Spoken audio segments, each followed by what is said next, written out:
This week on Two Noobs, we get sick to our stomach over the latest EV problem.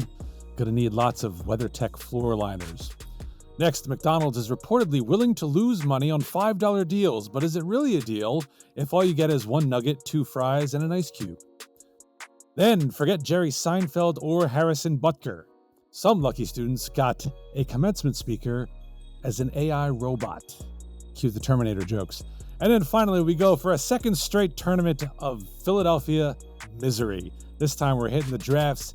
Eagles have the most. Oof. With the third pick in this draft, the Noobs select. Start the music.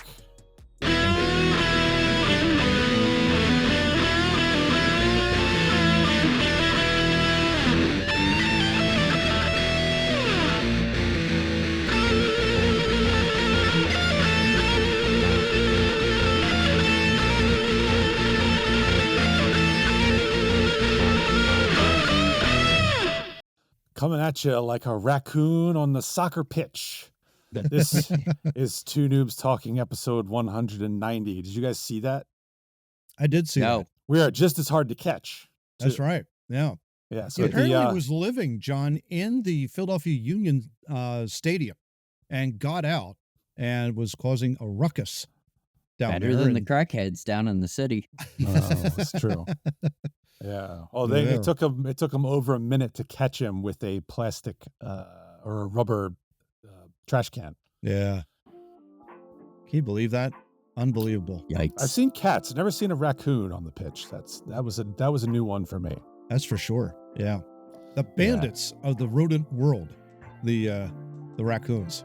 So support your local street cats.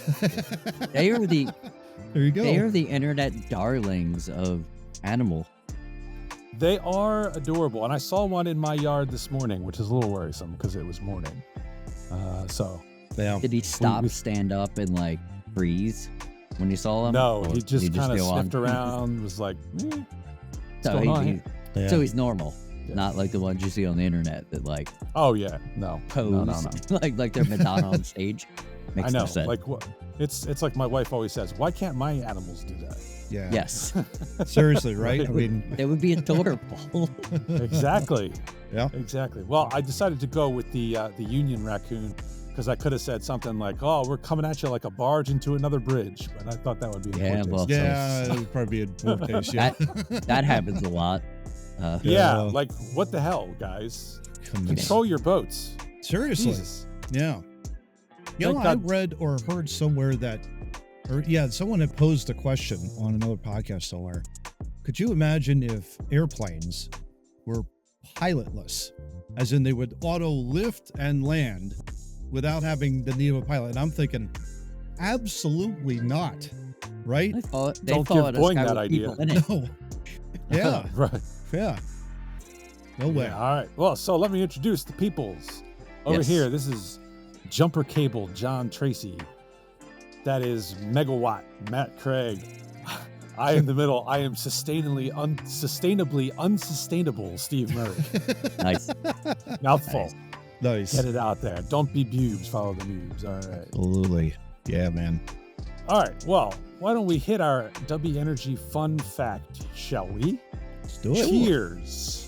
There will be plenty of them in the fourth segment, but they can also be tasty. I'm talking about Dubby's Big Energy Tears, a blend of the finest blue raspberries. If you go to dubby.gg or if you use the app, use our promo code 2noobstalking, that's TOONOO talking. You get 10% off your order. So with the Big Energy Tears, you can get $4 off a $40 tub. And the saline from the tears of your enemies is also very tasty, but that's for another time. There you go. All right, John, do you have a fun fact for us, or are you having trouble seeing it through your fake eyelashes? Yeah, well, that's true. That's true. And I'm going blind at the exact same time. Okay, fun fact of the day. McDonald's Big Mac sauce was invented in 1968, but it came in 2 flavors. In 1972, the dude who actually made everything famous, Ray Kroc, combined both of them, and just called it the Big Mac sauce. How about that? I'm tired of making 2. Just combine them. F it. Isn't that what they did the whole time? How they made McDonald's? So funny. Fuck it, just do this. Yeah. Right. Yeah. Doesn't even taste good.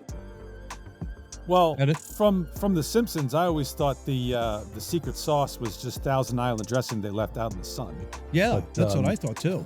Yeah. I did up into when I tried to make it at home and found a recipe and realized that I was going to spend 5 hours making sauce when I could just put Thousand Island dressing on it. And had some Nice. things in it that I never even heard of. And I had to go like Nice. to the store and find it. Very cool. Probably half of the ingredients you had to go to like a specialty grocery Yes, store too. Yeah. by the way, Doofendoor's mustard or whatever that is, you can't find that at your Acme. You got to go to like Fresh Market or something. And it's like $11 a bottle for 6 ounces. Nice. And I it did tastes a like spicy brown mustard. Yeah. I did a Panera Bread macaroni and cheese copycat recipe, and and it's like, oh, you need Dijon mustard. And I'm like, how about no? I'm just gonna How about I don't don't use wanna- that? hard pass. hard pass. I think I'll just put the cheese in for the macaroni and cheese. Yeah. It's not Why would macaroni they and cheese ask you and to mustard. put Dijon mustard and mac and cheese? That doesn't make any sense. No, that was just Yeah. bizarre. Yeah. It's- very it- well, bizarre. It's for those little things like when we go to a restaurant and we're like, man, this is really good. It yeah. doesn't taste like when I make it at home. But that's why I go to restaurants. Yeah. Because they make it like you can't do Because it. they at make it home. like that. Yeah. Exactly. Exactly. Yeah. Exactly. Although with the pizza oven that I got for Christmas, Nice. I make a pretty damn good pizza at home. It's like pretty close to the legit thing. I literally Very have to happy. say, like, I am supremely jealous of that because that's got to be the greatest thing. You make your own pie. Oh yeah. I mean, that's the greatest go. thing Now ever. it's small. You can only get a personal size out of it. So I actually would do should that buy. every time. I'm Well, selfish. yeah, for you it'd be so- great. Absolutely, it'd be great. But for I've got 4 mouths to feed, so I think Yeah. I want to buy a second one. So I at least do 2 at a time. You could feed the kids and then feed Do you the hear this, wife. Google? I Do you totally hear got this, it. Google? Smart. I'm going to get an ad Amazon's for gonna a have one. Paisano. Amazon's going to have one for 50% off as soon as you get off this podcast. Nice. There you Gonna go. Yeah. All right. Well, I think Matt, you have the over 40 rant this week. So have Yeah. at it, you bleach blonde, bed built beach body. Oh, goodness. There you go. Gents, Yes. I come to you just brokenhearted over our Congress. Hug. I'm Hug it going to out. need it, Johnny. Hug it I may out. have to come Hug it and out. get a hug from you, bud. But because we have gone from Alexander Hamilton, James Madison, some of the great thinkers, Thomas Jefferson, George Washington, to MTG, Yep. AOC, and some other. See, I can't even call them bitches because that would insult the female dog. Sure. Right? Like I Sure. can't. Right? I mean, I don't know what else to do other than plead for the residents of Georgia 14 and New York 14. And I'm begging you, please, in November, vote the other candidate. Please. I am begging you. I cannot stand either one of those 3-letter. See, morons, that wouldn't work either because a moron actually Yeah, that's not has fair. some brain Yeah. function. And the fact that Paradisians. Lauren Boebert ended up having to apologize for these two, it's like Wait. She apologized for she these ended two? up Holy apologizing crap. to the subcommittee chair. Beetlejuice herself apologized. to Beetlejuice herself apologized, and I'm thinking, I May, don't may know I what s- else to say. May I speak on your over 40? Please, Okay, Johnny, Steve. I'm deacon, Yeah, I right? know, I'm I know, like, I know, I I'm know. a I'm gonna deacon, ha- and I have to reserve myself from really going off on these people. I promise I'm I'm gonna going to choke my help. microphone. I'm going to help because I'm going to just take it to a different level. So, Steve, do you remember when we were young children and adults put us in charge of young children and those young children run amok? Yeah. Oh yes. That is what Congress has become. Yeah.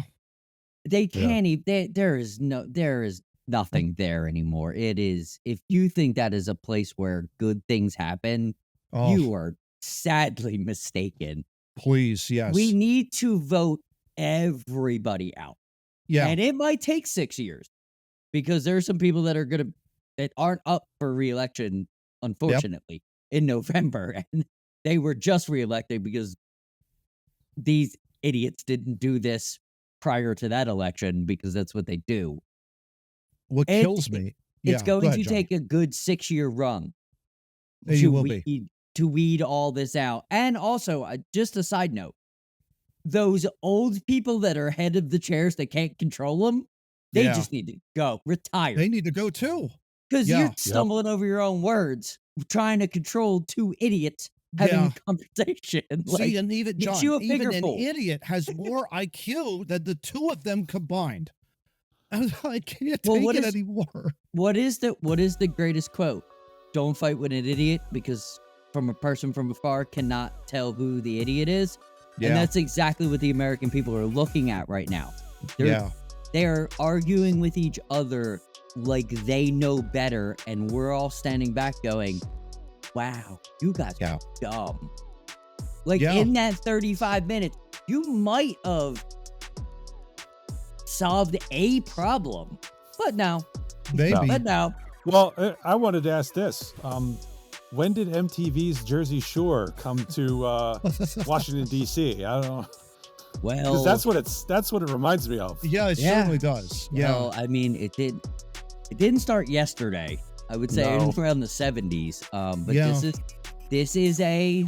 I don't ever remember it being this bad. No, but this is a photograph and there was a dude in the 1850s who beat another dude with a cane in Congress. And that was still more civilized than what is going on now. Yeah. Joe Biden went straight racist in the 1970s. Well, one could even say that he even went straight racist in 2006 and 2020. But I'm just saying, Congress is the snapshot of society. I've always believed this. Your government is just a reflection of yourselves. We can't hold, we can't hold everybody in the same. It's just the way. This is what we voted because this is what we got.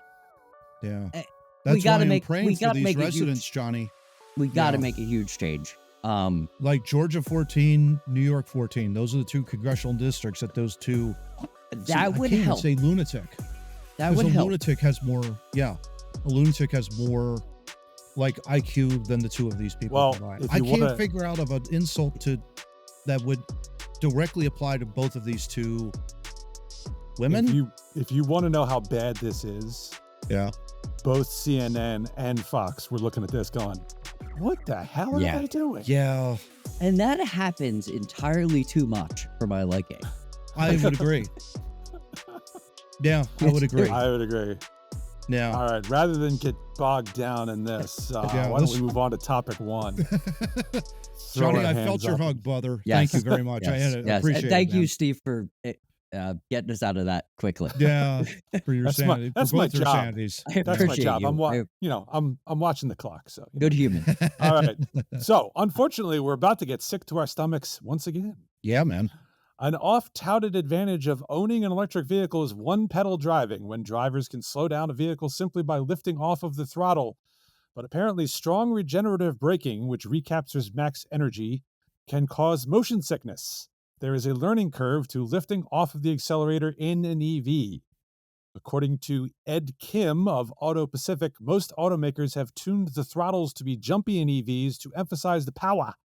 But the side effect is that they can lurch and make some occupants car sick. You have to be so careful on how to apply the throttle. If not, it can lead to an abrupt seesaw motion for passengers. Oh my God. Kim said his wife has gotten nauseous in a Tesla Model Y, and he's heard of similar experiences from other motorists.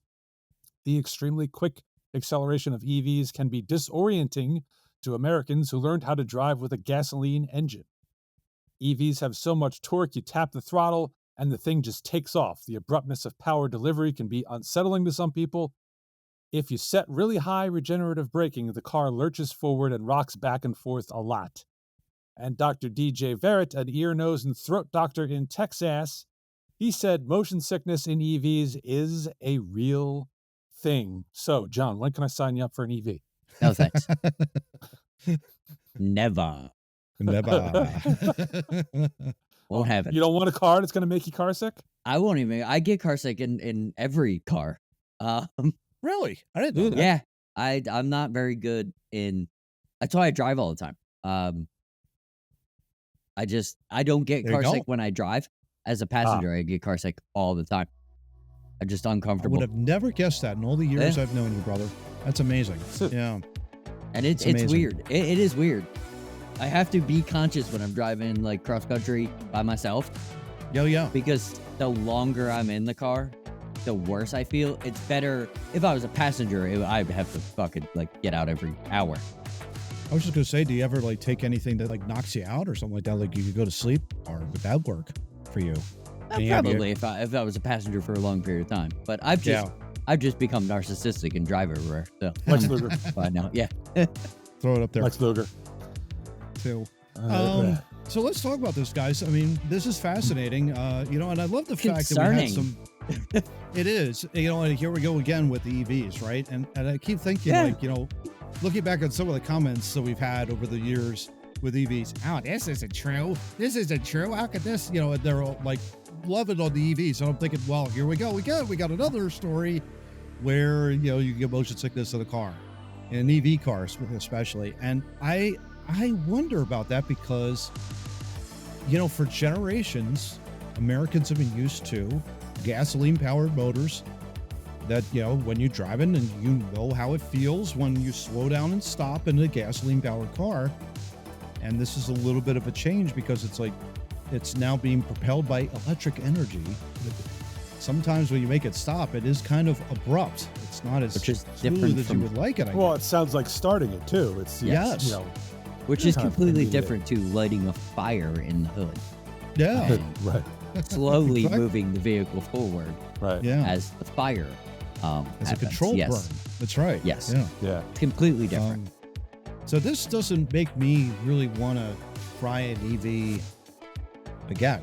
It makes me laugh because your tires are pollution. You have to buy tires every 3 days. You have to stop in weird remote locations to charge to drive across the country. And now they make you sick. I swear Elon Musk is just evil, and the next thing that's going to happen is brain tumors for everybody. Like, he's just deciding things. He doesn't care. It's not a tumor, I can see that this would be an issue because you think, when you get car sick, it's because as you're driving, you're kind of doing jerky, sort of sudden stops. Yep. My wife will get car sick when we're in traffic. Like if we get stuck in traffic somewhere and it's start, stop. Yeah, makes sense. And so I'm gonna jump out in oncoming traffic when that happens. Right. Probably more adventurous, Johnny. It's weird to me that they haven't figured out, hey, maybe we should try and adapt the thing so it's more like a gasoline engine and it won't go 0 to 60 in 0.1 microseconds and hurl your small intestine towards the back of the car simultaneously. Exactly. I need to say one thing on this. I would have said 5 years ago, well, look at the airplane. They figured it, but I can't say that. They can't say that now. Yeah. The passenger versus driver aspect of it is actually touched on in this article, John, so this is not going to make you feel any better. Barrett pointed out that the lack of sound in an EV can also worsen the experience for passengers. Yeah, I didn't even think about that. Especially those already prone to motion sickness. The brain sets up a model for what it expects in certain situations, he said. In combustion cars, you hear the engine revving and know someone is stepping on the accelerator. The car moves forward.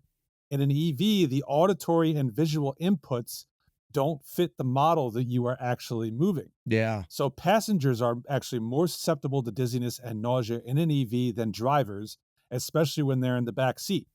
If you're the driver, your head moves when you turn the wheel to the left. Our brain is responding to what it's expecting to happen. Yep. If you're a passenger, you can't see those motions.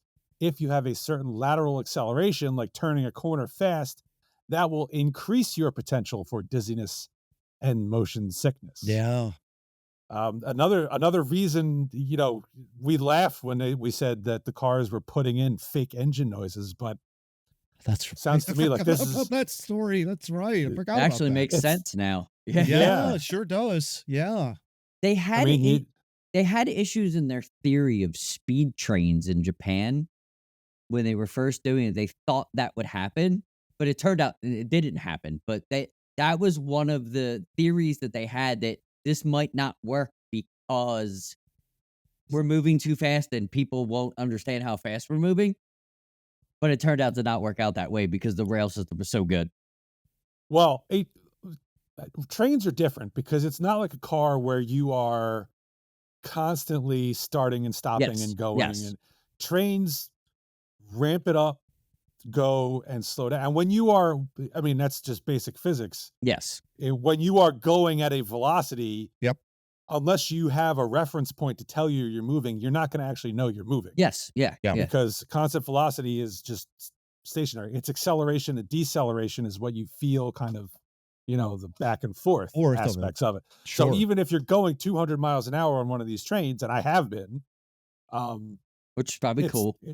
It's cool. You take pictures out the window. Yeah.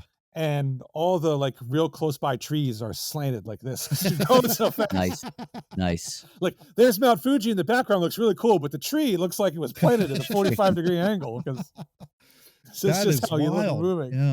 Yeah. But you don't, and you're not constantly, you go from stop to stop, but the stops are so far apart that it's not. Yeah. And the trains know how to, because they're, 100-ton vehicles. They kind of can't do a quick stop.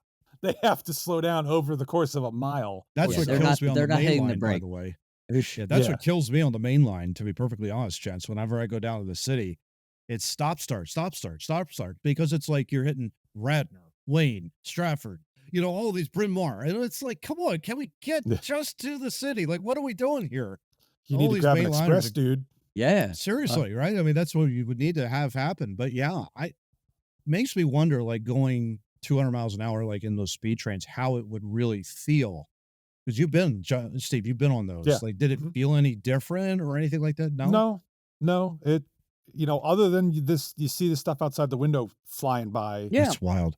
You're on a vehicle. Was it similar to like the airplane takeoff where you're trying to get maximum and you're going that way?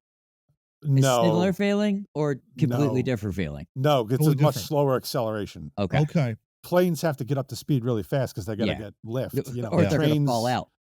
Trains weigh a hell of a lot more because of how long and big they are. So they have to kind of go slowly.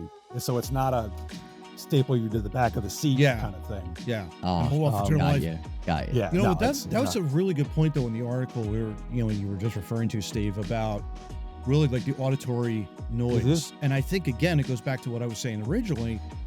Hearing that auto's engine for decades. And we're talking like the automobile's been around for almost 100 years here in this country, where you have like in this country. Yeah, and only this one.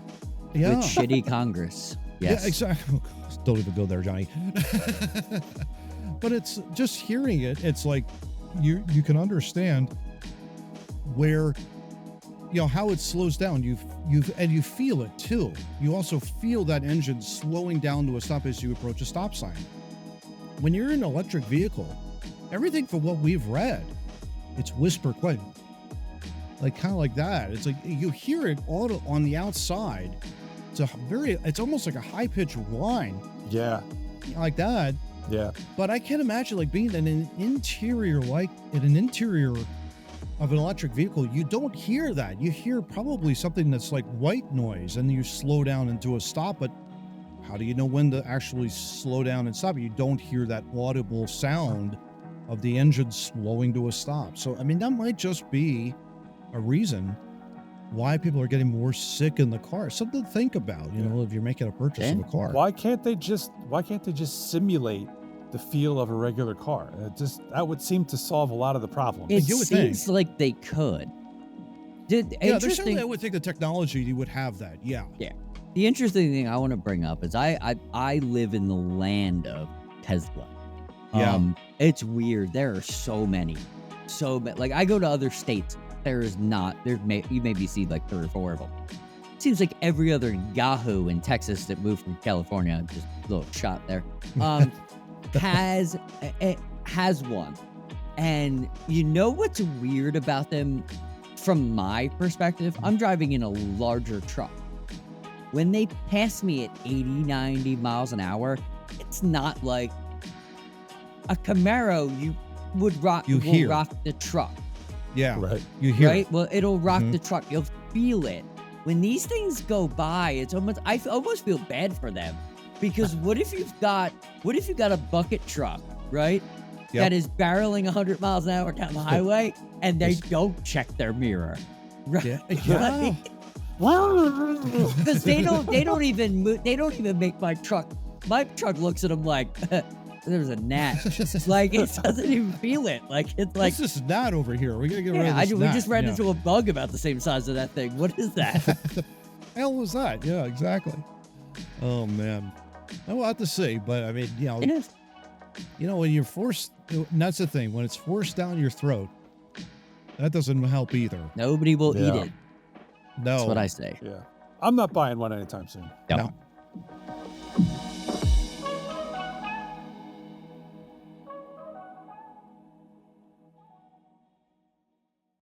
All right, John, you gray shirt wearing muffin top. They Matt, don't. you They don't blueberry. exist anymore. Okay, MTG. I don't like the Decorum. Order. I don't like the way your eyebrows match. Well, that's too bad because that's how they grow. Yeah, exactly. Oh my gosh. I don't like your face. All right, that's enough.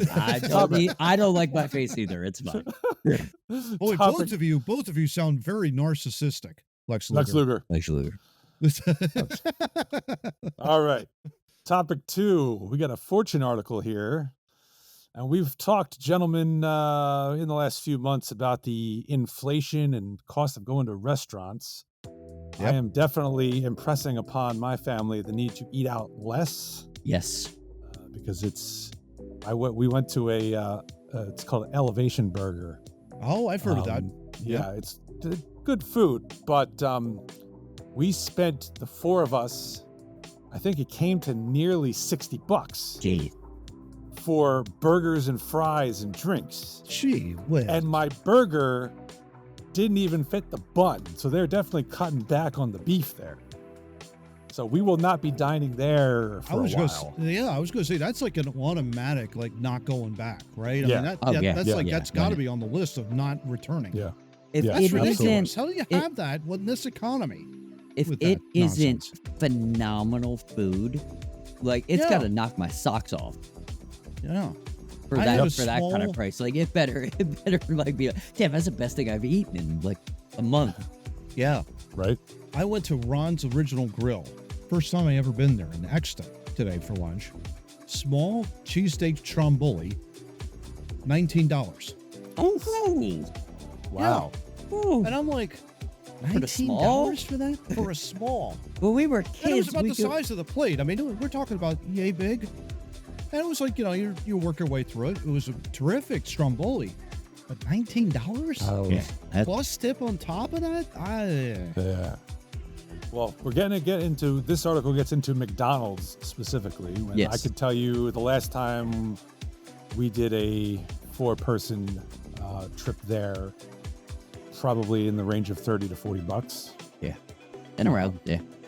Which, I've said on the podcast before, when I was in college, 1999, I could go to the McDonald's on Broad Street, get a hamburger, small fries, and a small drink for $2.97. Yep. Gone are those days. Boy, all right, well, yes. Exactly.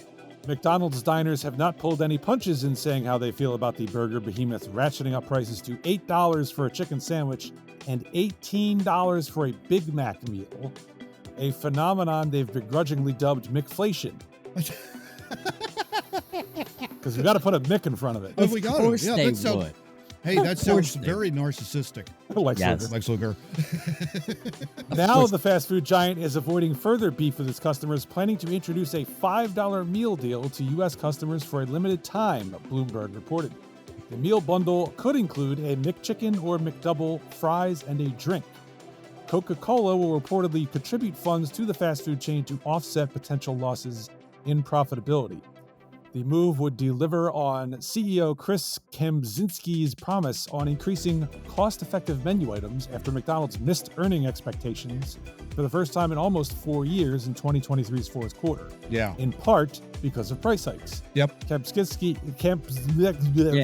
However you say that guy's name. Yeah. There's too many Too many consonants syllables in there. Yeah. Yeah. He admitted consumers making less than $45,000 per year once McDonald's core customer base were no longer dining at the burger chain, opting instead to cook at home thanks to the cooling inflation of groceries. Because wouldn't you? Absolutely. Right? Yeah. Despite customer calls for cheaper food, the new $5 meal is not universally beloved, however. Bloomberg reported that some franchisees worry about the company losing money on the promotion. Some restaurant operators who get an input in McDonald's marketing campaigns did not approve of a $5 meal deal initiative earlier this year.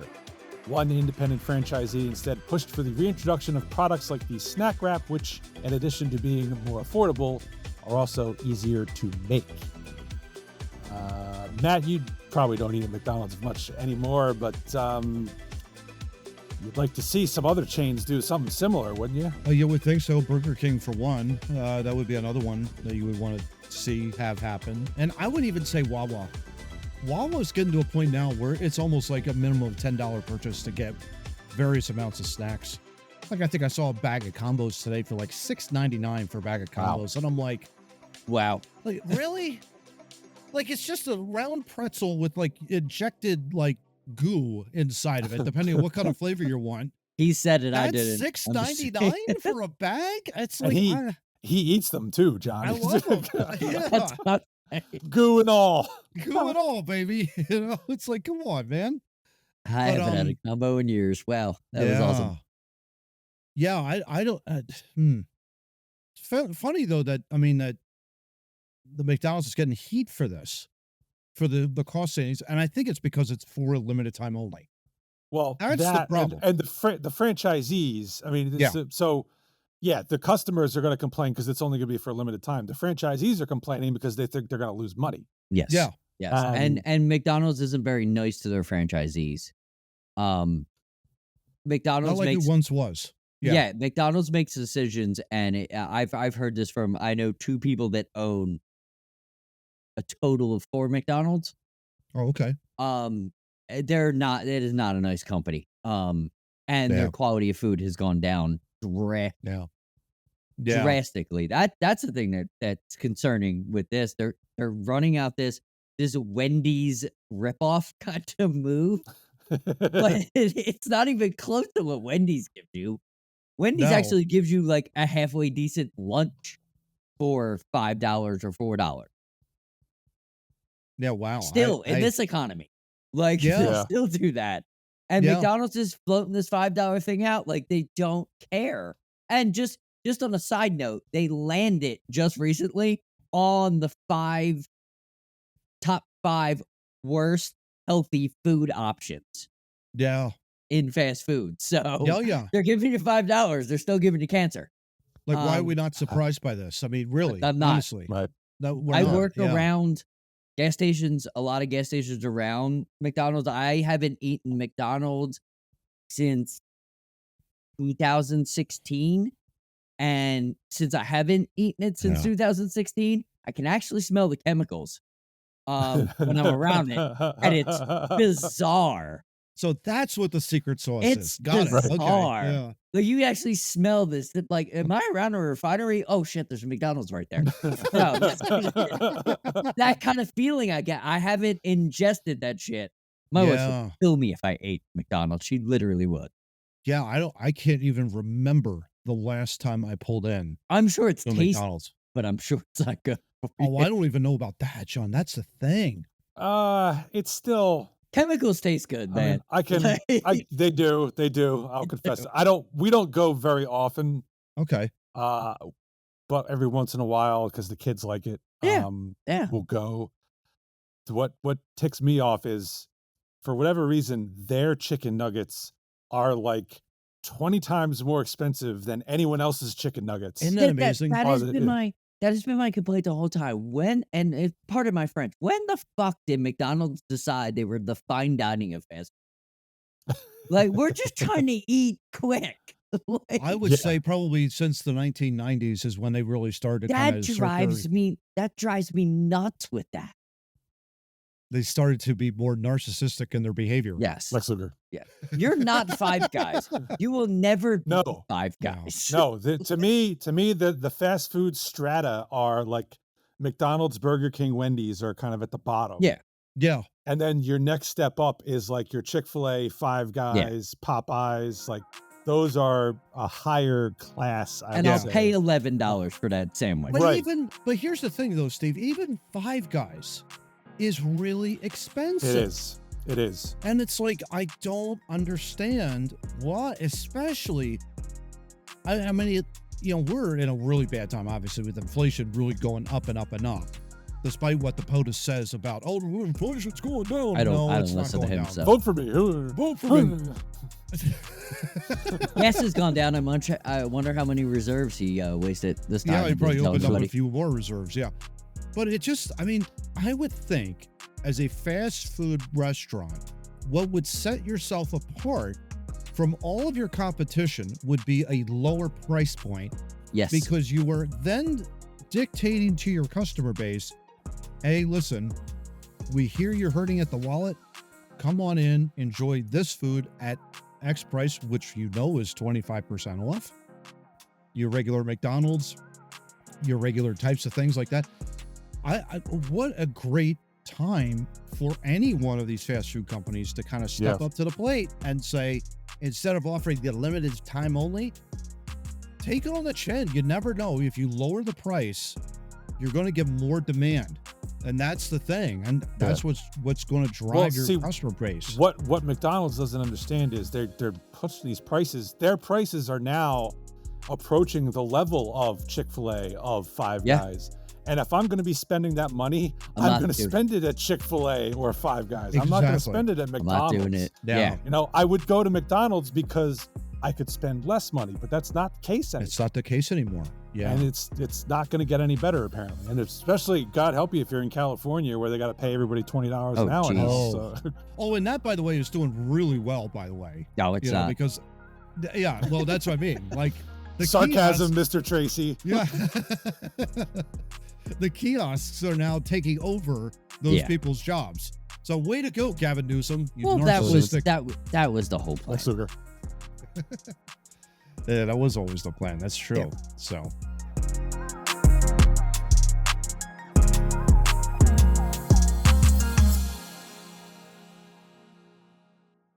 Hey, if you're like me, you get let out of jail, you got to make your tea time. Well, that means you got to go to our website. Talk about a bizarre story, right? Oh, good Lord, yeah, that's crazy.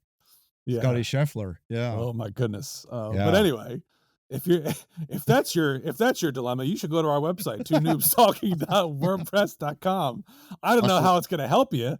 Also, if it's not your dilemma, you should probably go there too. It won't help you, but at least, hey, you can find old episodes there. You can watch them on the website, or if you want to see anything before 140, it has a link to our YouTube channel where you can like, share, or subscribe. Please do. We always like to hear from our people. Hell yeah. So close to 100 subscribers. Let's get up there, man. Yeah, let's hit 100 people. Come on. Hell yeah. Give us your vote. We're working hard. Yeah. Oh yeah.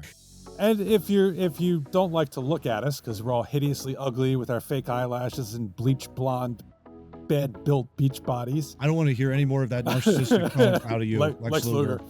If you don't like looking at us, but you can't get away with not listening to us in your ear holes or other holes in your head.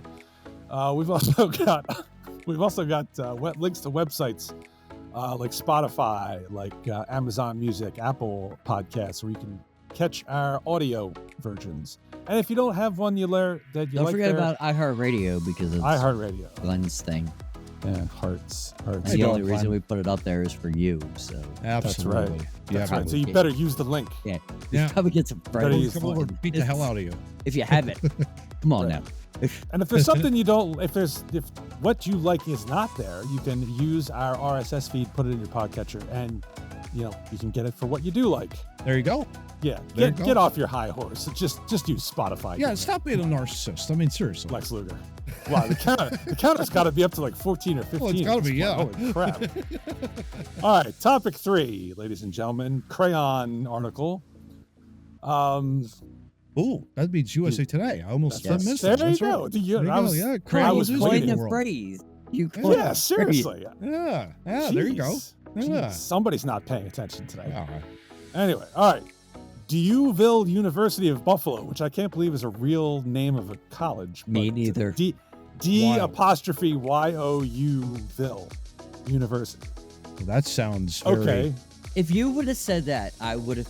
That was definitely backwaters, Louisiana, where Favre was from. You know what I mean? Like that's something. Like it housed like 200 students, and you had to go 9 years just to get a bachelor's degree. Like that's what I thought when I saw that college. Well, it's Buffalo, so you're not far off. They like Josh Allen, so I mean, right. Well, so this university opted to have an artificially intelligent robot named Sophia speak on Saturday to the over 2,000 people in attendance, including graduates, faculty members, and families. Sophia is expected to provide the last lecture about the students' accomplishments through the year with an interview-style discussion with John Rizk, Duville University Student Government Association president. The speaker was not well received by everyone, however, surprise, Yeah. with some students creating a petition to replace the robot with a human. Love it. The petition... so scandalous. So scandalous. The petition said many students feel disrespected by this decision made by the university. They feel the commencement speaker is not a proper reflection of their education and experiences they had at Duville University. Yeah. As students, we pride ourselves on the human connection that we are able to create through participation in our programs. We are real people who learn how to provide for real people. There you go. As the class of 2024 reaches their commencement, we are reminded of the virtual graduations we attended at the end of our high school careers, the petition said. The connection to AI in this scenario feels similarly impersonal. We have learned in the last 4 years how important human connection is to our well-being and our professions as a whole. Above all else, students deserve to have the commencement they want. And Duville University just gave them the big old middle finger.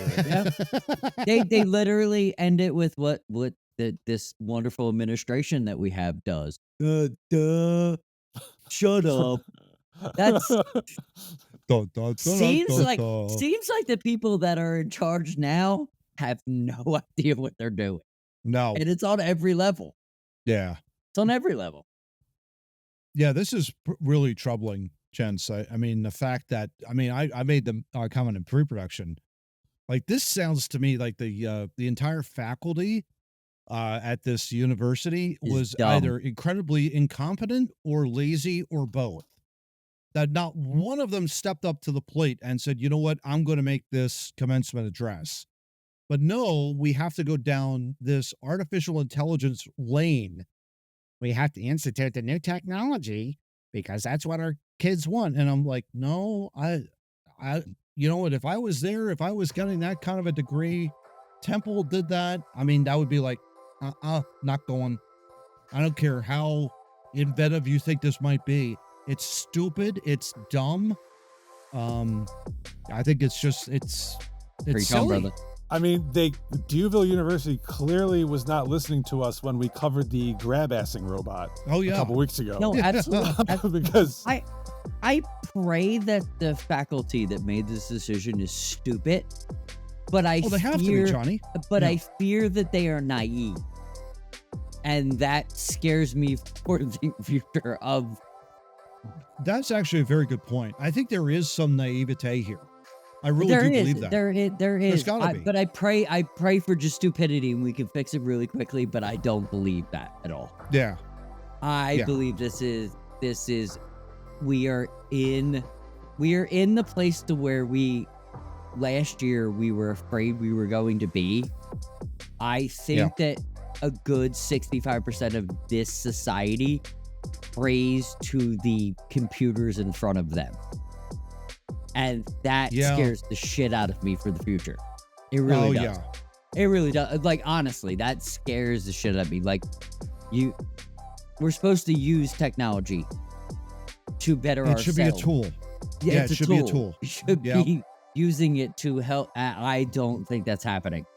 I would totally agree with you, Johnny. I would even add this too on top of that. If you're looking at this, if you're an enemy, let's just say of the United States, or an enemy of whatever fill in the blank European country, easy EMP attack, right? And then all of a sudden you've got people that don't know what to do. Yes. That's not good. That is not healthy. And you have to live your life outside. That's why it's so important to live outside of the electronic age, essentially, right? I mean, that's really what human interaction's all about in that kind of regard. So yeah, I totally agree. I think that's a great point you brought up. I mean, you're making these college students feel like inferior.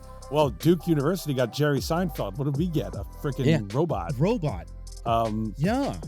It's stupid. By the way, spoke in platitudes, and it was like, well, really? I part of me was like, I've never really been a fan of commencement speakers because I just feel like they drone on for a half an hour. Yeah. And it's all bullshit. Yeah. Agreed, but I could do it. Well, but I'd rather a human bullshit me than a computer. I agree. I agree. But all in all, I would rather just, let the valedictorian speak for 5 minutes. That's what I say thought. What a great 4 years it was. And then just hand me my freaking piece of paper and let's go. Yeah. But that's what I thought they did. Like anything I've seen on the internet, that's what the person with the highest grades went up and, hey, we're going to do it. We're moving on to our next thing. Well, don't ask Ohio State University that question, because that guy went on a bender and never came out of it. So, I mean, that's another story for another time. Yeah, but you're putting your hands. Was that the kicker? Because you can't trust kickers. No, that was that a high school graduation or was that a college? No, that was Ohio State University. Yeah. Butker was Ohio. Oh, no, it was a Catholic school. That was a Catholic school. Yeah, that's what I thought. Yeah. And he's a kicker, right? Yep. Yeah. So according to our buddy, according to my cousin and our buddy Tom, he has no human rights anyway. Yes, exactly. Now, what did Peyton Manning say about Pat McAfee? You don't take advice from an idiot kicker? That was Mike Vanderjagt, but yeah, I know what you mean there, John. Whoever cursed him. Oh, Pat McAfee probably beat Peyton's ass. Yeah. Right. But the commencement speakers I've always thought were kind of stupid anyway. Yeah. But now I would assume, maybe not for commencement speakers, because you're hiring somebody who's an adult. Maybe they check the valedictorian speeches, run those through somebody to make sure there's nothing bad in there. Sure. But given what we've seen from these robots and from AI, I mean, you had the grab-assing on the one hand in that, where was it, Qatar or Saudi Arabia? Saudi Arabia. You had the racist robot. Racist Facebook chatbots. I mean, could you imagine if this thing gets up there? It's like, so what would you like to say to our graduates? Like, well, kill all Puerto Ricans. It's all, I think give them the side eye. And then as people are coming to get diplomas, he's grabbing their asses. It's like, you don't know what this robot is going to do. Yeah. Right? So why are we taking this chance? Well, it just goes back to what I think it goes back again to what I was saying before, naive, guys. It's like you have a naive staff. You also have laziness and incompetence on top of that. It's not a good mix.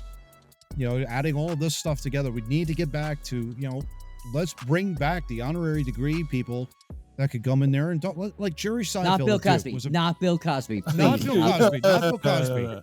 Not Bill Cosby, but like a Jerry Seinfeld or something along those lines. Hell, I even take like a Condoleezza Rice, throw her in there.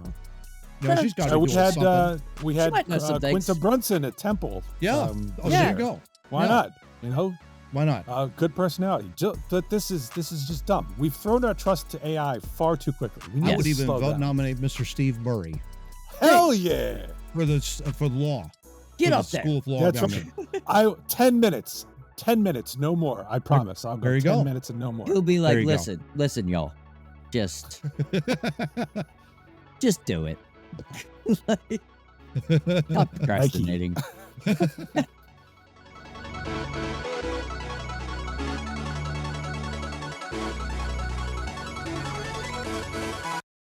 In short, graduates, you are very sorely needed because I can't Yes. have Social Security running out by the time I retire. Yeah, please. You need to fund it for me. So Get to work. get out there and do your work. Okay, Get well, working. wait a minute. That sounded a little too narcissistic. Lex Luger. But I totally agree with you. We need these people in Congress. We need the new people in Congress as quickly as possible. We sure about that? I don't We know. need me. We need me in Congress because I don't care. We Anybody. need you to be Congress, but then you're going to be the Sith Lord, and then we're going to get Darth Vader, and it's just not going to work. Whoa, I fail to see the whoa. problem, Johnny. I fail to see the problem. I'll put some boots and some asses over there. I'm just saying, the older I get, I don't know if I disagree with Anakin. John hates sand. It's just coarse. It's It just gets coarse. everywhere. Technically, I'm not. He's not my foe at this point. All right. Before this gets any darker, well, we're heading down dark territory. Oh boy. Let's get into topic 4. So last week, gentlemen, we did a tournament, a 16-team tournament of bad Philadelphia sports contracts, bad decisions made by management of our 4 core sports teams. Yikes. This week, we're doing it again, except this time, we're talking draft picks. And we're blaming No. Ruben Amaro for all of this. Even the Eagles picks. Makes sense. So we got 16 again. This is draft picks made by the 4 core sports teams in Philadelphia over the years. Now, we're not going to do things like Nolan Patrick or Markelle Fultz because those picks at the time were generally considered to be the consensus pick at that spot. Sure. And some just weird shit ended up derailing those picks. Like laziness and Right. injury. So, yes, in hindsight, here in 2024, we would love to have taken Cale Makar instead of Nolan Patrick Of in course. 2017. Yeah. But at the time, you know, all the big heads said Nolan Patrick should go number 2. So Yeah. we can't really fault the Flyers for following what the people were saying. I guess These picks are all kind of like, at the time, everyone went, huh? What? Huh? And with What? the benefit of hindsight, we now know we were incredibly stupid. So yes.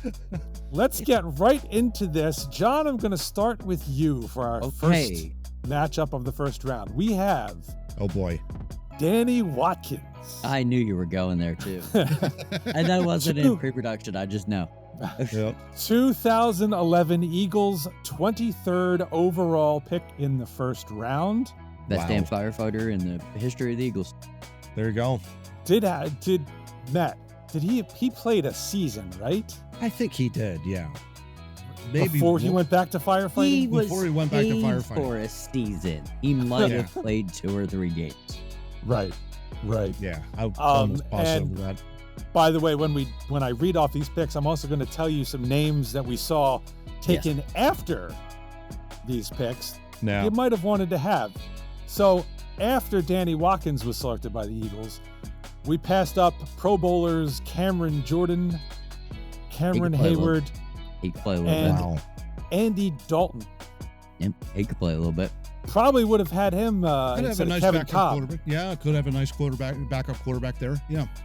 Absolutely. Yep. Okay, and Danny Watkins is going up against Philadelphia Flyer 1999 22nd overall draft pick Maxime Ouellette, That's hilarious. who If you gave played- me the- he played maybe 1 game as a Flyer. yeah, maybe, was supposed- maybe. You don't generally see goaltenders taken in the first round of the NHL draft. Just saying. Yeah. Yes. So he was supposed to be a big deal. Passed up were All-Star Martin Havlat, who ended up going to the Ottawa Senators, and going way later, Buffalo Sabres goaltender Ryan Miller was taken in the 5th round, an All-Star himself. Goodness. I think I much rather would have had Ryan Miller. Yes. Frankly. He would have stopped more shots. End of note, just to wrap it up, Maxime Ouellette is most famous for the Flyers having traded him to Washington Capitals for one Adam Oates, who played about 12 games and was part of the Flyers team that scored 2 goals in a playoff series. Yes. Against the Ottawa Senators. Which was far better than having Willette on the team. So I said to Steve in pre-production when we brought the Willette thing up, I remember being happy when he made the Phantoms. Because, wow, how slow that come up was. It was like, Quick Mitch Jr. Oh, he's on loan over here. Now he's going here. Now he's going here. Oh, crap, he's on the Phantoms. He's coming. No, he's not coming. No, he's not coming. He was terrible in the AHL. Yeah. And he didn't play much in Washington either. Yes. I'll give, I think it was Andy. I'll give Andy Reid a pass. Oh, wow. Because at least Watkins was exactly what he drafted for the guard. He was tall and fat. Yeah. And he figured he would figure it out. And you're trying to establish the offensive line. Yes. I get it. And for one Jason Kelsey, you get one Watkins. I'm going Willette because we never had a goaltender. And then you drafted one and you drafted a bad one. Yeah. Right. So I'm going, he moves on. All right. You left Ryan Miller out there. All right. Wow. I know. I'm sorry, but. Okay, Matt. Next matchup. You Scared have of this one. Yes. You have Larry Hughes. Okay. 76ers 1998 8th overall draft pick. 8. Okay. That's like taken starter immediately, by the way. Yeah. Taken immediately after Mr. Hughes. One Hall of Famer Dirk Nowitzki. Oh. And then right after that, one NBA champion, it might be a Hall of Famer, I'm not sure, Paul Pierce. He's getting close if he's not. He better be a Hall of Famer. He's a good player. Yeah. Yeah. He is going up against Phillies 2001 4th overall, Gavin Floyd. That hurts my tummy. He of the 6+ ERA starting pitcher variety ended up being traded to the Chicago White Sox to get Freddie Garcia back in 2005. I believe. No kidding. Yes. Oh my gosh. Yeah. Okay. That worked out well for us. Yeah, that didn't work out for anybody. That didn't work out for anybody. Yeah, that's true. Notable names taken after Mr. Floyd: Mark Teixeira, who was a very good power-hitting first baseman and all-star, and all-star Mets third baseman David Wright, also taken after. Could have used him in a run. Absolutely. What was that? 99, right? Though 2001. Right? 2001. We could have had. Wow. So you could have had David Wright with Jimmy Rollins, Chase Utley, and Ryan Howard. Oh, could you imagine accidentally that on a rookie contract? Right. Could you imagine that infield? Good Lord. Wow. Yeah. All right. So who you got moving on? And you might have a 4-hole hitter where Ryan Howard can hit fifth. See, here's the thing. Both very bad picks. I have to go with Larry. And the only reason why is because you passed on Dirk and you passed on Paul Pierce. Like, what were the Sixers thinking at that point? Like, you had you needed a 7-footer who could shoot. Yeah. You needed an extra guy, and you took a guard.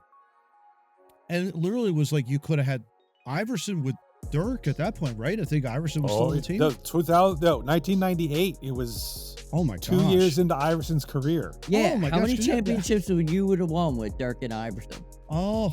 Would you have needed anything else? Probably not. Maybe a fill player, but I mean, other than you could just surround him with a bunch of guys. Yeah. I mean, that would have been an absolute dynamic duo. Yeah. That the Sixers would have marketed forever. So yeah, Larry Hughes moves on. Hughes it is. Very close though. I remember the hype around Gavin Floyd. I'm thinking that didn't even he was their number 1 pitcher in the farm system for a while. Yeah. And they kept talking about pan out.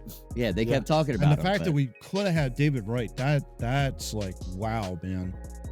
Because then it's like you're replacing essentially Scott Rowland for David Wright. Right, but we had a hole at third base for years. We did. Yeah. After Well, that's what I Roland was mean. traded. Yeah. Yeah. That's what I mean. Yeah. Like if you could have stayed with Dave, if you would have drafted Wright in that position, man. I mean, alive, no offense to Pedro Feliz, who was the 2008 No. third baseman who Yeah, won. phenomenal. Phenomenal. But David Wright is a hell of a third baseman. Yeah, Hell you yeah. wouldn't have needed And him. that infield would have been outstanding. Probably their greatest greatest infield ever.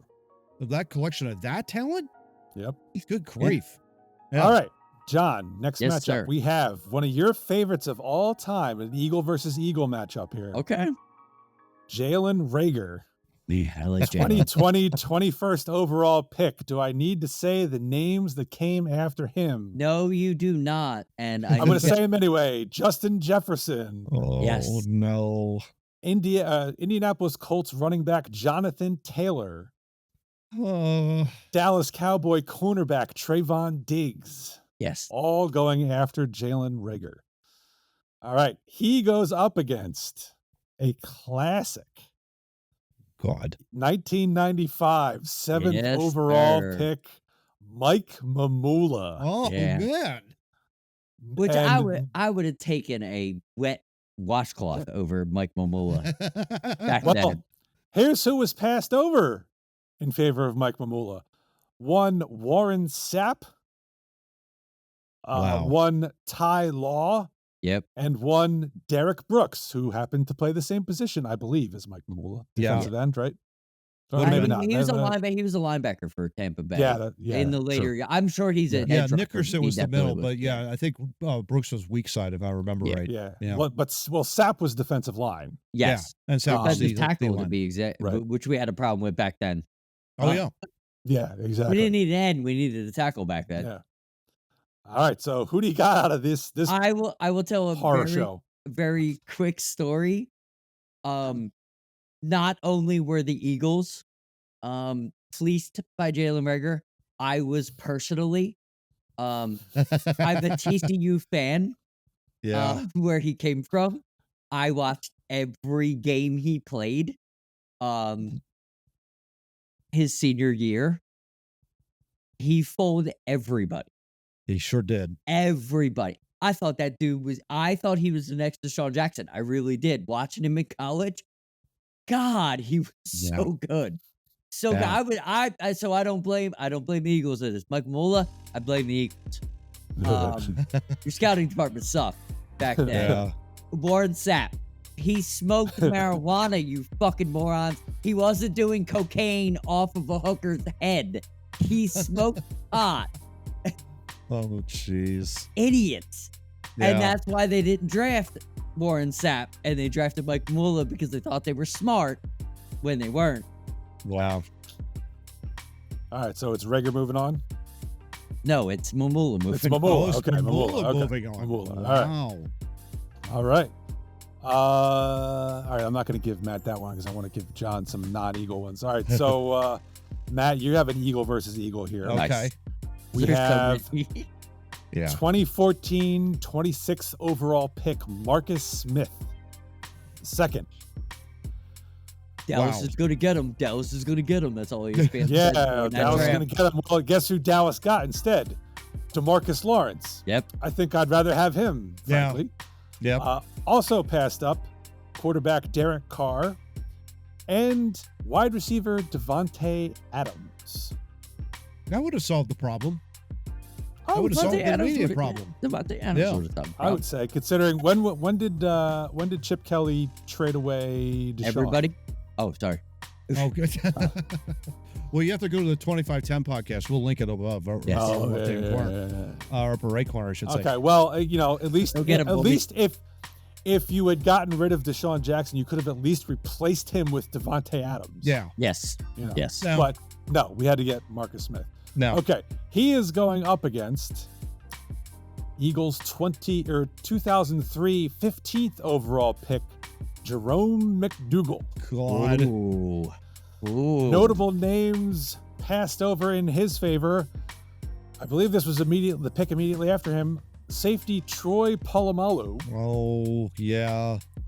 Bills running back Willis McGahee, Yep. and Indianapolis Colts tight end Dallas Clark. Again, would have solved the problem. Yeah. Absolutely. Yeah, I have to go McDougal in this one, gents. I mean, just because the next pick was Troy Polamalu, and could you imagine if you had him with Dawkins paired as the safeties? I 100% agree with you, because that was at a time where we needed to draft because we were good every year. Yep. 14, I can understand. Like, I can understand. You drafted Dallas as whatever, blah, blah, blah, blah. They weren't good then. You know, Yeah. they were building. I understand that miss. But you can't miss when you're building a team. Yeah. Like, you really can't in the first round. You just can't miss. Especially in the middle part of that first round. Yeah, and that was a gigantic miss. That's a huge miss. Yeah. Yeah. So, yeah, McDougal will move on. All right. John. Yes. You have... this may be the only number 1 overall pick on this list. Oh, wow. Okay. I think so. That would be... Where is he? I can't find his... Who are you looking for? Mickey Moniak. Oh, yeah. 2016 number 1 overall pick by your Philadelphia Phillies. Yeah. The only notable name I had passed over was Mets first baseman Pete Alonso, who was an all-star hit. You could have drafted Pedro, whatever the hell his name was, and he's probably in the majors quicker than Mickey Moniak. He is going up against a Sixer draft pick from way back when. 1993, 2nd overall. Oh boy. 7'6" Sean Bradley, star of Space Jam. God. Oh my gosh. Players passed over immediately after: Penny Anthony Hardaway, Jamal Mashburn, everybody in that draft, and Sam Cassell. Yeah. It's immediately Sean Bradley. Just a little bit on Mickey. You could have drafted anybody from any other country. And as the Phillies did back then, not now, but back then, they drafted the crusty white kid from UCLA or whatever, wherever it's from. And that's what you get. But Bradley absolutely moves on.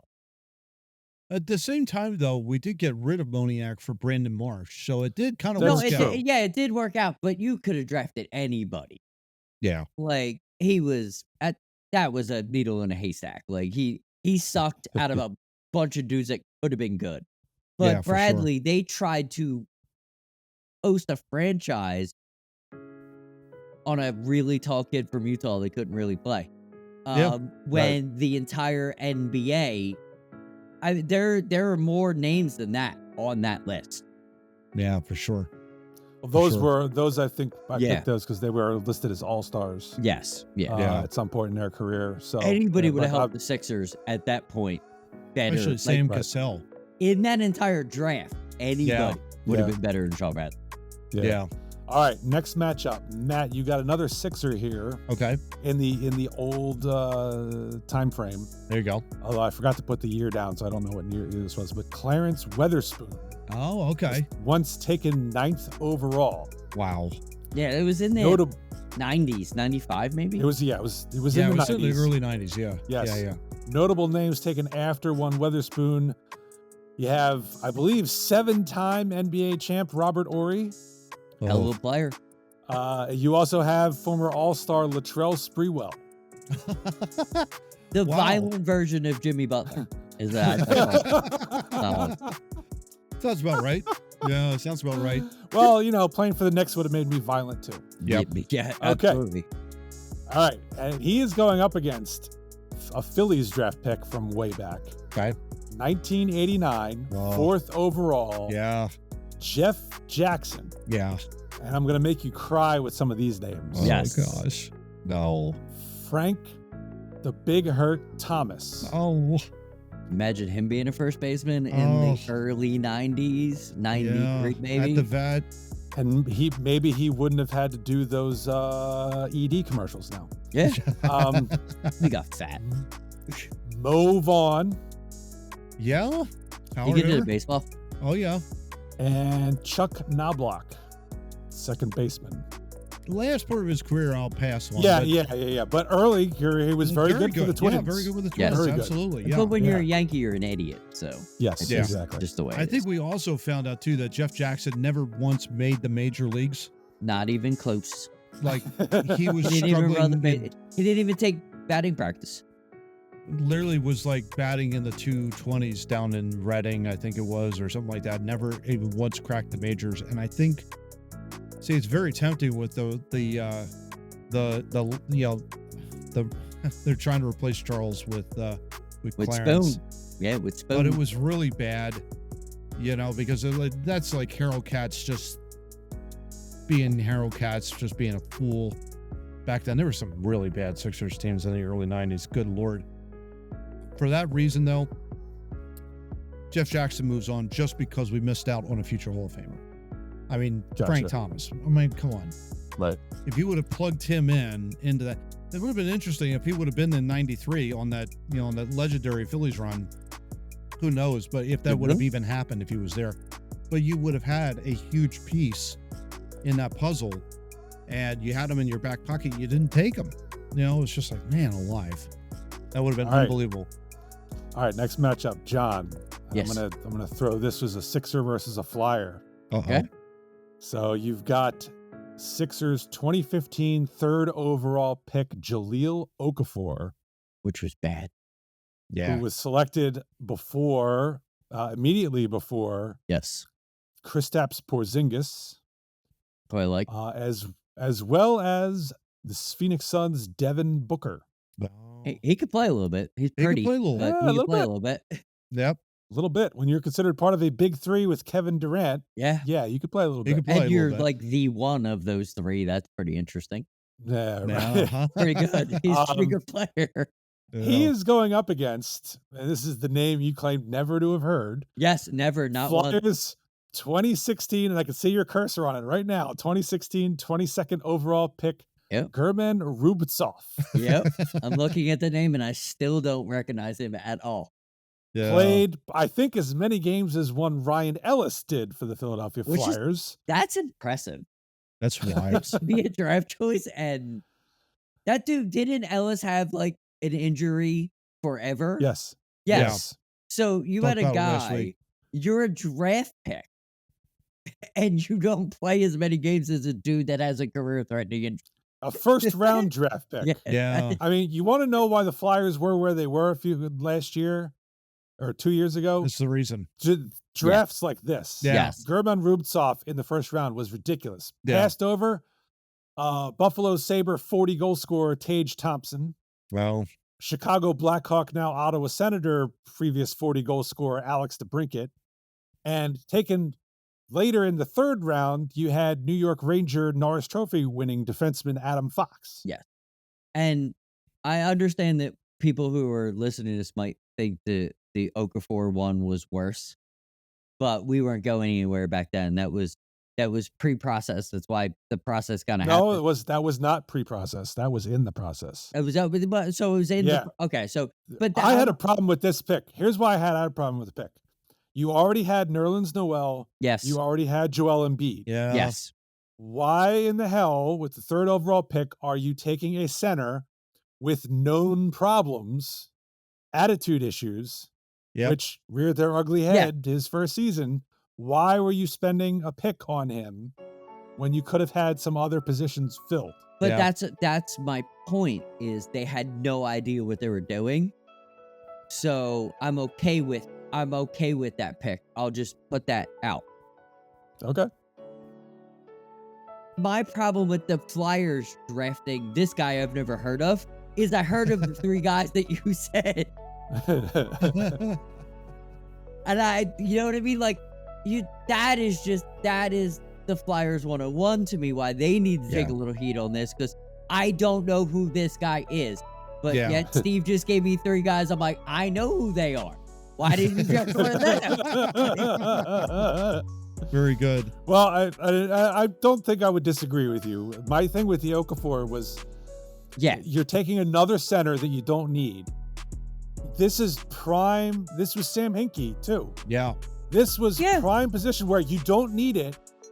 do what you do, Sam Hinkie. Trade down and get assets. Yeah. Yeah, but that was Sam Hinkie when he was trying to gather things because he thought he was going to do that, and that's why he eventually got fired and is not a part of what's going on.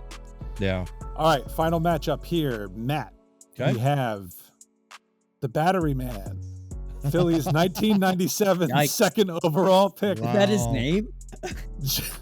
J.D. Drew, Might as well be. who famously was selected, Yeah. did not sign, was redrafted by the Cardinals, had a decent career with the Cardinals, not second overall draft pick career, but And played for the decent Red Sox career. for a little bit and had an okay time there. And accidentally won a World Series. So there you go. accidentally won a World Series, had some D-cell batteries thrown at him at Veterans Stadium.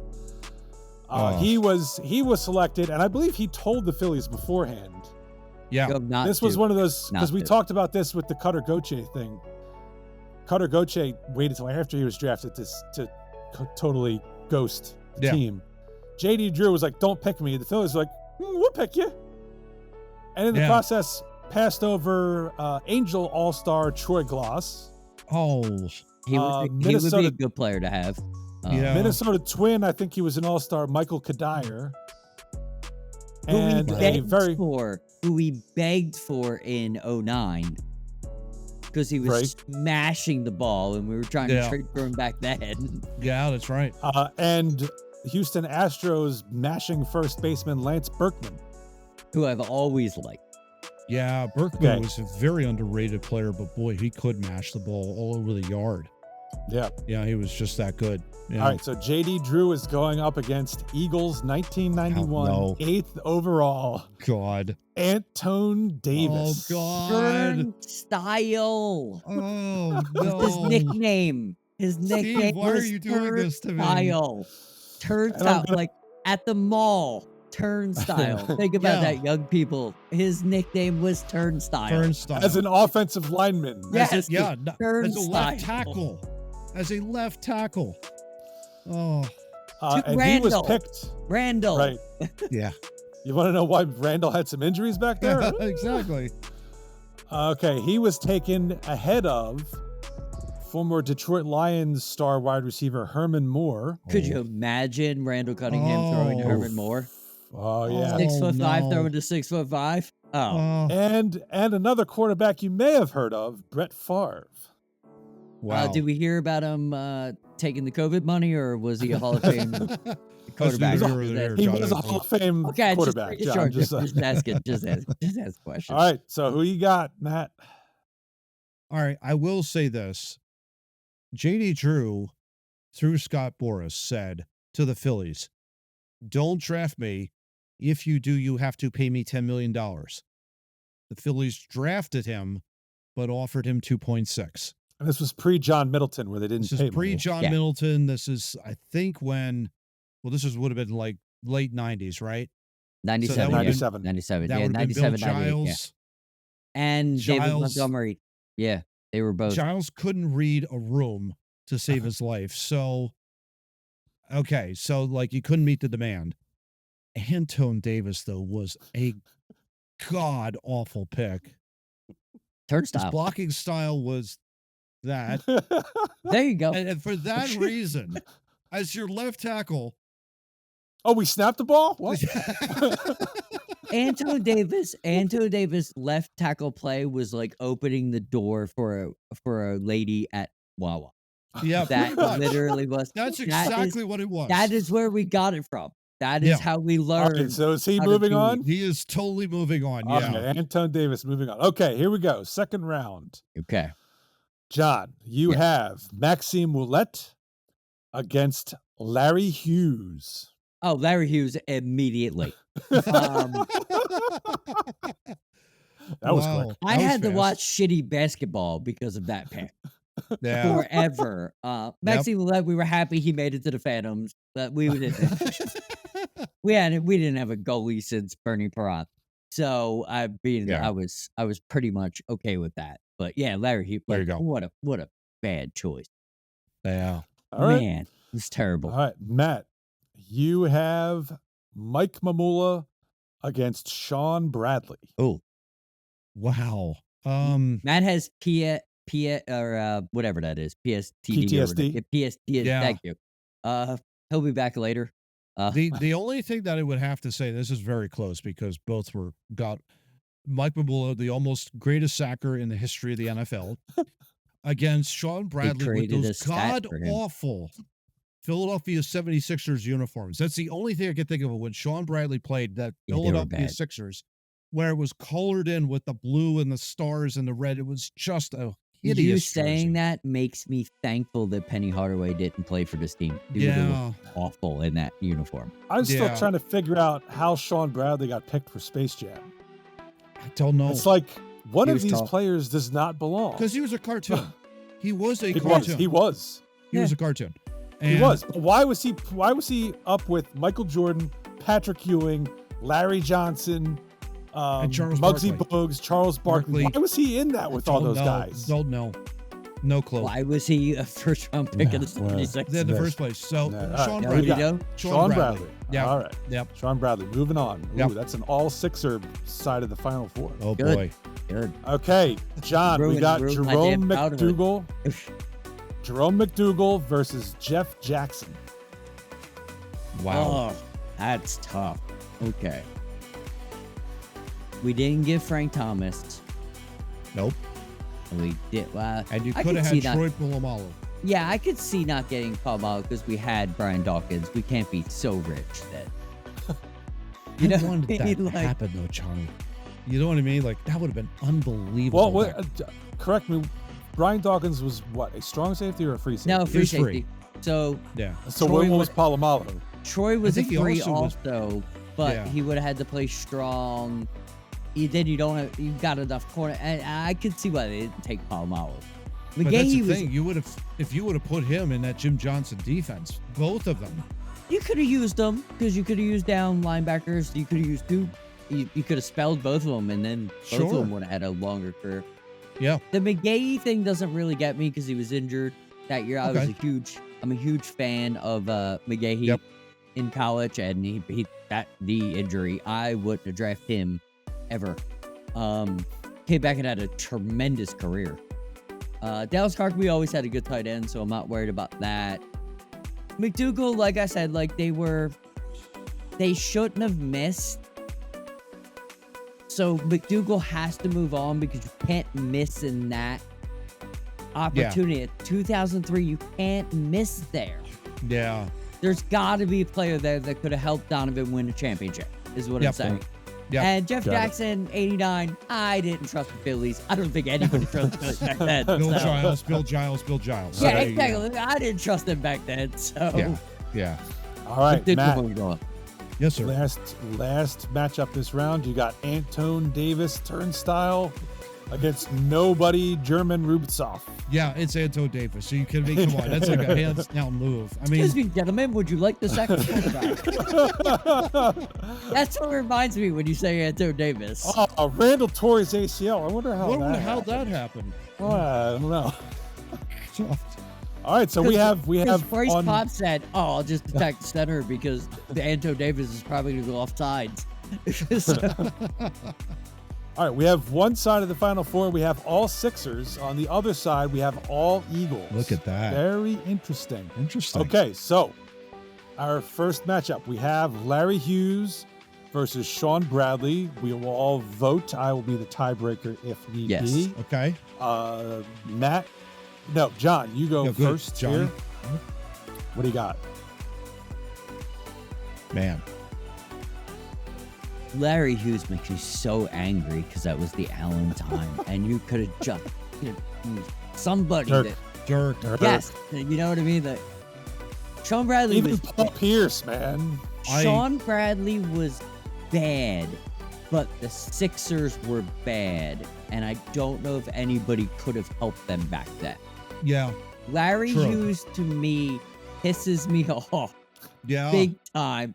I would Because agree. you have Allen. Yeah. And you pick Larry Hughes. Who was like Allen Iverson light. Yeah. Yeah, exactly. Like, and not even that better. He wasn't even that good of a basketball player. But boy, if he you was had like Dirk, Allen. He wasn't good. But if you have a guy like Dirk, Paul Pierce, name anybody in that draft, just giving someone that Allen could be like, hey, I don't have to take 1,162 shots. I might be able to pass it over to that guy who might make some. Who you saw later in his 2000 run, could you imagine if he had a running buddy like Dirk with that supporting crew? That Sixers shit the bed there. And that's why Larry moves on. Yeah. All right, Matt. Agree. You agree? Agree. Yeah, so Larry Hughes goes to the final. Okay. Yep. All right, my vote is not needed. So now we go to the Eagles side. Jerome McDougal versus Antone Davis. Good Lord, gentlemen. Antone Davis. I'm not even. Yeah, I mean that's probably the biggest miss in Eagles history. You have to nail down that left tackle spot. You can get a defensive end in the anytime. Randall era. In the Randall era. Because we don't have a Randall error because of that pick. Yeah, and if you had him, if you had like a Herman Moore, if you had some sense of an offense, and I get it, like their offensive line was horrible, but it was made worse by number 78, man. I mean, it was just I look back at that time and he was just so bad. Could not stay upright, Antone. I did not have to vote once in the Final Four. Nice. Yeah. All right, so we go to the final here. It's down to Larry Hughes versus Antone Davis. You might have to vote on this one. Yeah. I could sense the anger. Yes. You know, I feel. I'm going Larry. Okay. I'm going Larry because you ruined AI. I'm okay with Antone ruining Randall. I'm more mad at the Sixers ruining AI than I am at Antone ruining Randall. So I'm going with Larry. Yeah, I'm going with Larry. All right, Matt. Antone was so bad though. I know. And I feel you. If you guys go that way, I'm with you. I'm with you guys if you go that way, but I'm just saying. Like, just talking about it. I totally agree with you. I agree with you as well with Larry Hughes. I think for this episode, though, I'm going Antone Davis because I've never seen a left tackle that bad before. All right. He was awful. All right, so here's for me for the tiebreaker. Yeah. I understand the arguments on Antone Davis, but the Eagles are a football team. You have 22 guys who start. One bad apple should not spoil the bunch. I understand, but Larry Hughes had to be one of 5. Yeah. Yep. And frankly, the names that came after Larry Hughes are much more impactful. One's a Hall of Famer, one will be one. Yes. Yeah. What could have been for the franchise versus Antone Davis. Yeah, it would have been nice to have Randall thrown to Herman Moore.